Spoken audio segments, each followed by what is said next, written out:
Assalamualaikum warahmatullahi wabarakatuh. Halo semua, perkenalkan nama saya Nurza Safitri dari Prodi S1 Gizi, Fakultas Ilmu Kesehatan, Universitas Pahlawan Tuan Kuta Musai dengan NIM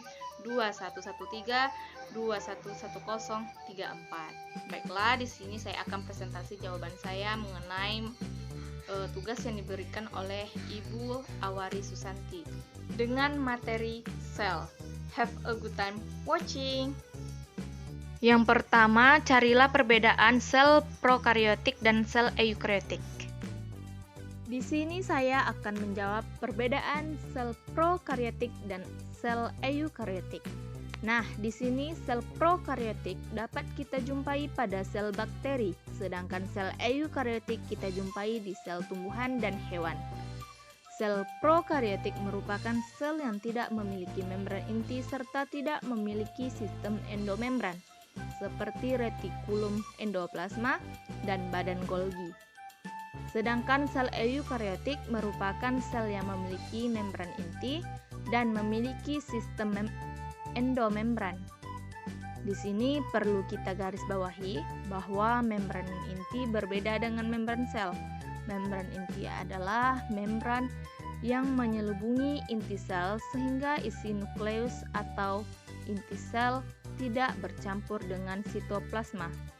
Nah, dikarenakan sel prokariotik tidak memiliki membran inti, isi nukleus dari sel prokariotik akan bercampur dengan materi yang ada di sitoplasma. Perbedaan selanjutnya antara sel prokariotik dan sel eukariotik ada pada sistem endomembran.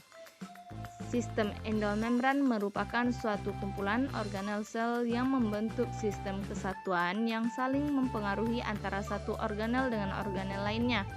Secara umum, organel-organel sel yang termasuk ke dalam sistem endomembran mencakup membran inti, retikulum endoplasma, badan Golgi, lisosom, dan berbagai jenis vakuola.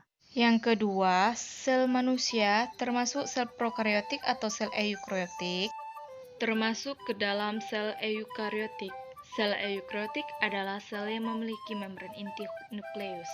Seluruh sel penyusun tubuh manusia sendiri memiliki sel dengan inti sel yang bermembran ini.